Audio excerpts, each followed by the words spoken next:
Interview with Carole Cotton on the 27th of November 2015 for the Our Roots, Our Journey, Our City project.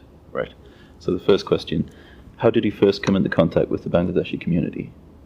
Right, because I started to work at the language unit at Hastings Hill. Previous to that, I did not know any Bangladeshi families and knew very little about Bangladesh. Could you say who you met in the community? Right, I mainly met the children, well, I did only meet the children who were from senior age, who were coming into the language unit because it was quite almost impossible to put the children straight into the comprehensive school, who had no experience or no facilities really for them. The children were, I think at that time there were only 4 or 5 children there. They were there from morning and to an early afternoon because they had to come up from from this area up to Hastings Hill, which was quite difficult. And it was quite difficult to fit in a long lunchtime and breaks and this sort of thing. So it was really just a 6-month period perhaps before they actually went into the The only parents that we ever met were if someone came to pick the child, the teenager up, or if there was often issues about bus passes and this sort of thing. So really, no, personally I had very little contact with any of the community at that time. But later on, did you develop relationships with Later on, quite a lot, yes. I mean, we got to the point, later on we're talking about over the years, where we used to say to girls who had come, who had no English, particularly the girls, when you have children, you must teach your children English. And it didn't always happen. We really didn't get this feedback as it was. Later on, my relationship would be with parents. A lot of it was positive. A lot of it was convincing them that they had to get their children into school at 9 o'clock on time and have good attendance. I mean, I can tell you instances where children wanted to come in, but the parents either couldn't or found it difficult, which was understandable because they were working late into the night, and were tired. But I think we did convince them that that education was very important and that children wanted to be there, and they did. The younger ones did enjoy that. So that was the main dealings with them. Later, I did get to know quite a few of the mothers who used to come in into Barnes Infants to do some. Not work, but to do some demonstrations in the school of food and Bangladeshi. Yes, I think they used to make things, sort of embroidery and this sort of thing. That they were very good at, little sort of cultural things like that. But my main contact, because I was really there to teach, was to make sure that the children did come into school, which did often involve home visits and seeing the parents and convincing them of this. I think that was the main thing, yeah. Do you have any significant memories of your initial meetings? With the adults? With the children? The children or the adults? Yes, they were very... Well, we couldn't speak Bengali. They couldn't speak very much English. And you were just very kind with them and, they were quite disillusioned in a lot of ways, I think, about what was happening. I don't know what picture they had of England. You had to sort of do a lot on clothing, hygiene, little cultural things, why you do this. So yes, I did actually teach, but I did take them out as well, going into shops and health centres and trying to do this sort of thing. So a lot of it was learning even money, how you shop, how you do this, how you associate with people, yeah. Was it easy or difficult to interact and develop relationships with the community? No. With the children, no, not at all. They all had their own personalities. There was never any... I don't really remember very much misbehaviour, and it must have been very difficult for them, to be in this room where they'd never been in this situation before. No. I think they knew we were helping them, and they wanted to learn. They wanted to learn English. They really did. So it was that sort of. Yeah. But what about with the adults? Was it? Well, the adults, I didn't see so many then. No, I think once you had to convince. Well, I didn't have to convince them. I had to. It was mainly this attendance issue, which was the big thing. Uniform wasn't a problem. They dressed okay. Their behaviour in school was, when they eventually went into the school, I think was very, very good. I mean, they must have been absolutely traumatised. But I was used to dealing with traumatised children because we get, some people coming from dreadful situations, not from Bangladesh, but from all over the world. The main thing, as I keep saying with the adults, was my insistence on attendance. And, they didn't need convincing that the children were getting a pretty good deal here and they were going to do very, very well. And eventually they would do well, and they did. They did, I think they have. And they would be happy, but they had to come in. It was also, you do get this little bit of people being frightened. Attendance officers were supposed to go into the houses, and they often are frightened. So we can't do that because we can't make them do this. And I said, no, you would do exactly the same for every child. Treat everybody the same. And if they saw children coming in later at 9:10, the English parents, they would say, why are they doing this? So that was the thing with equality, is everybody has exactly the same, So no, I think that really wasn't a problem, to be perfectly honest. I think they wanted their children to go to school, and I think they had some aspirations for them, even if it was just learning English to work in their businesses, which they often did. I think a lot of them did go and help out in shops and things, But and I think mums.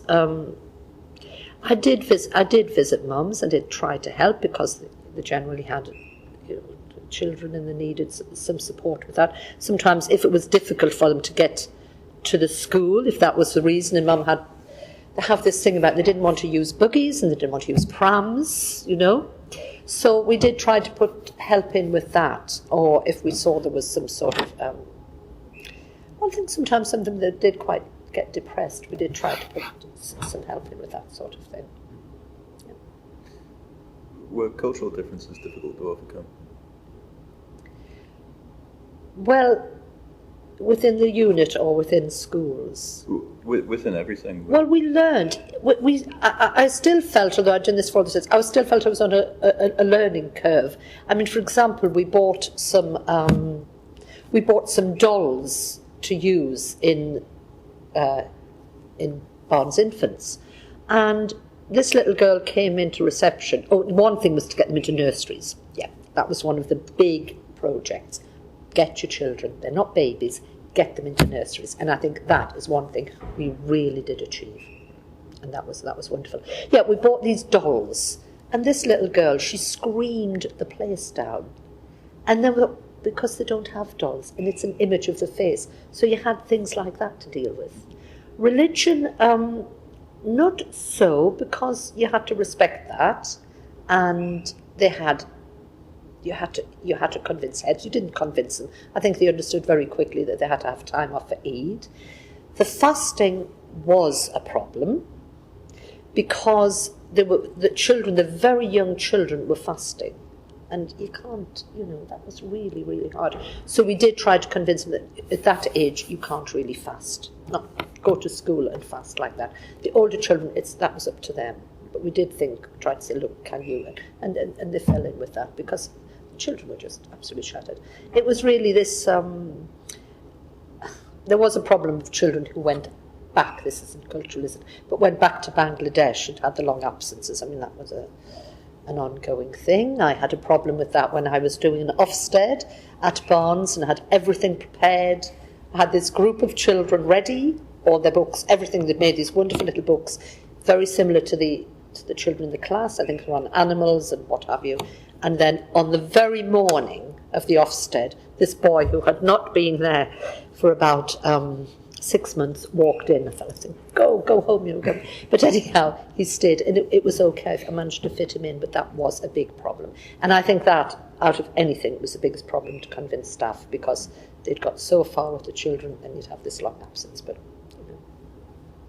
it's a long way to go back to Bangladesh, isn't it? Yeah. Did you get a perception of what the relationship was between the Bangladeshi community and the wider population of Sunderland? I think in primary schools you didn't have this problem, to be perfectly honest. There was a little bit with mothers, I think, because when I said about these children going onto the top table, which was quite an achievement for a child to come and be better than the English children. And there were 2 little girls who were very, very clever little girls. And the class teacher said to me, "They're doing so well. They've achieved this in the test. Can I?" And I said, "Of course, put them on the top table." And we did have some incidents where mothers were saying, a few mothers, but I think not many, to be honest. This was a section. I don't want my child sitting next to. I don't want my child sitting next to them. And Miss Elms, who was excellent, and this at Barnes Infants, would say, "Right, if you don't want that, then take your child out of the school." So this was good, but it wasn't with the children. It was not there. It could have been with the parents, yes. So this is why you had to insist on this being exactly like everybody else, in that way, because this is a rule of the school and this is what you follow. The thing I told you about the boy coming over and being very upset because he had this picture of grandfather, told him how wonderful it was, then he got this abuse. I think a lot of it they couldn't understand, so that did upset them a lot. I can't think of anything else really. Do you think racism was a big problem? I think it's a bigger problem now. You think it's got worse? I think they don't. I think in Sunderland they didn't know Bangladeshi anyhow. They didn't know what Bangladeshi were, where they came from. Stilett, and they didn't know this, and there were. I think it is right. Yes, I do. I really don't think it's. Although I have visited. Now they were a Pakistani family. I visited them quite a lot. I was helping their children, and she was saying she did not want her son to mix with the English boys because it worked that way. That the Bangladeshi families do not want them influenced in that way because they have a much better routine in many ways than we do. Of looking after their children, of giving them food at the right time. And they are very much child-orientated in a way. Although they don't, But the toys, yeah. The thing about the doll, I should have gone back to that, why the child screamed, was because of this doll. But the toys, that was something we had to learn as well, which was that they don't have many toys, different things. So, I think probably it's worse now.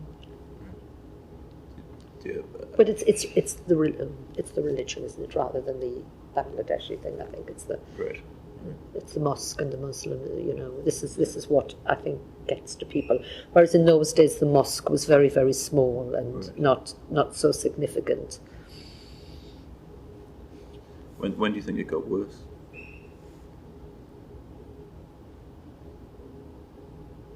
It's a good question.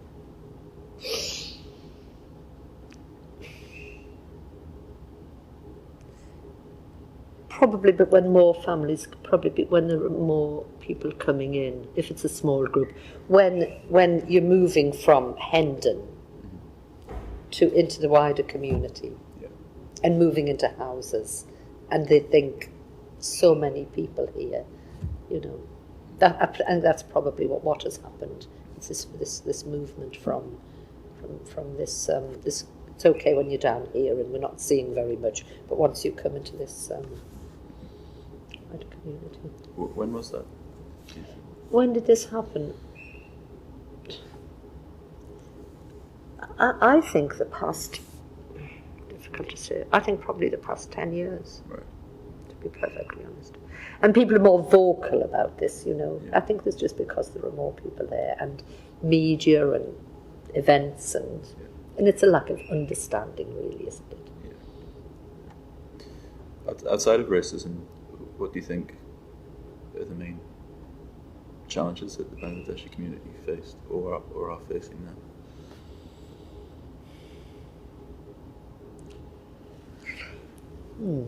I'd have to think. I really would have to think about that. I Right. really would, yes. I'd have to think about it. And I can't. I don't think I can answer that at present, but yeah. Have you maintained any relationships with the Bangladeshi community? Well, I did with that, but since then I have lost that. But Right. I still, you know, I would still see them. I don't visit them, but I would still, yes. Also Rashida, who I'm sure you've heard about Rashida, who was the teacher. Right. But that was because she came into working with us as a teacher. She was Bangladeshi girl that became a teacher. And have you spoken to her? No, not yet. Oh, right, yes. So not particularly, which is not good. But then I have taught so many children from so many, and that's just because that's the way it is. You know, Do you have a perception of whether things have improved for the Bangladeshi community? Education-wise, yes. Yes, oh, definitely. I mean, they're straight into school or accepted. I think they do speak more English now, yes. I think that is totally equal, you know. I really do, yes. I think, and if they go into a primary school, most of them do speak some. And the fact you've got the children to nursery and the mixing with children, and yes. I think that, from that point of view, yes. I think integration, when I said integration, I think integration in schools is so much better, and that's the key, isn't it? And children don't notice anyhow. Children just accept this. It's something else that we're talking about, isn't it? So, yeah. Do you have any ideas about how things could improve for the community?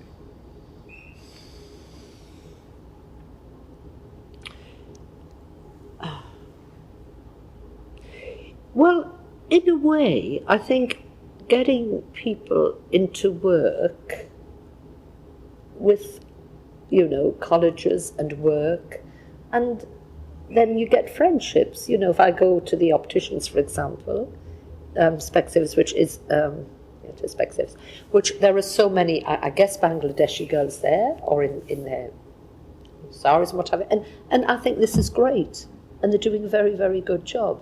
So rather than just to have restaurants and just be in there, getting people into the community is the thing, you know.